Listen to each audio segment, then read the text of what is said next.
L'avion présidentiel ou de commandement fait encore débat. Comme il y a 10 ans, avec son prédécesseur, Maître Abdoulaye Wade, le président Macky Sall fait face à la tempête. Les sempiternelles questions sur l'opportunité de l'achat d'un aéronef pour le chef de l'État sont remises sur la table, au goût du jour même. Pourquoi maintenant et non plus tard? Pourquoi faire?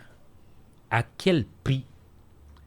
Certains parmi les plus sceptiques, à défaut de le remettre en cause, s'interrogent sur l'argument secret défense utilisé pour justifier le voile ayant entouré l'opération d'achat.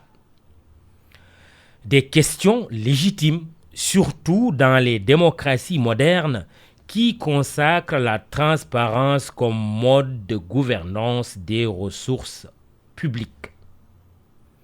Le contribuable a le droit de demander des comptes dès lors que le moindre franc tiré de sa poche est investi dans une voiture, un train ou un avion.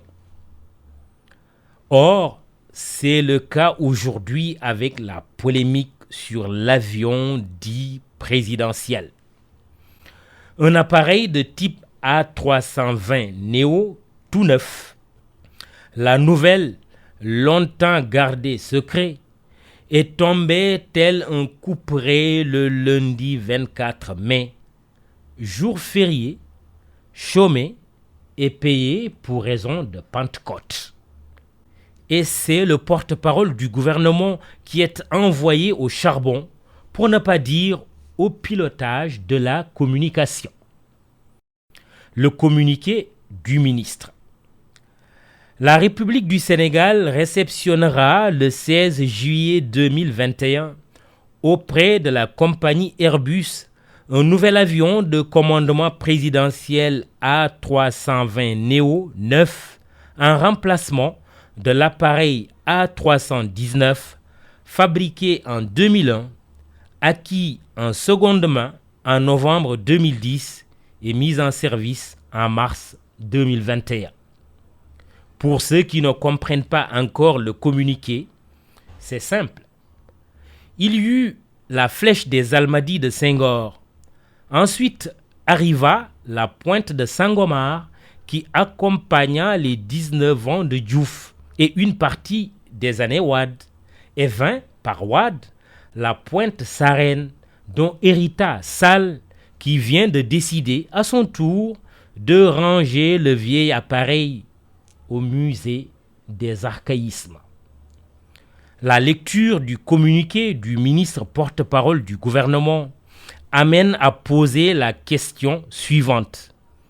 Que s'est-il passé pour que le Sénégal soit obligé, en seulement 10 ans, de changer d'avion pour le président de la République, comme on changerait de chemise?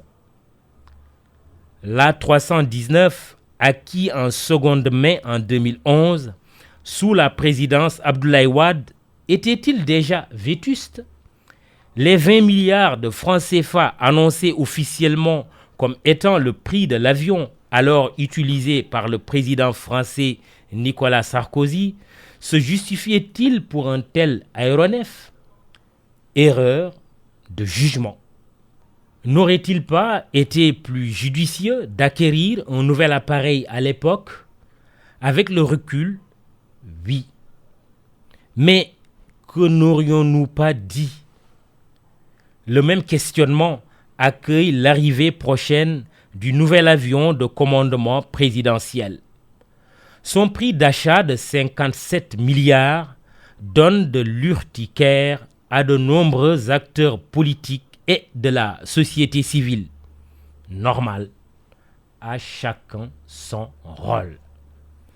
Et les critiques peuvent se comprendre au regard du court intervalle entre les deux Airbus qui auront finalement coûté près de 80 milliards sans compter toutes les autres charges liées à leur exploitation. le contexte de rareté de l'argent consécutif à la difficile période de pandémie et le plaidoyer du Sénégal pour l'annulation de la dette africaine ne sont pas moins des arguments en défaveur de l'acquisition du luxueux A320. Cependant, à côté de toute thèse, il y a une antithèse.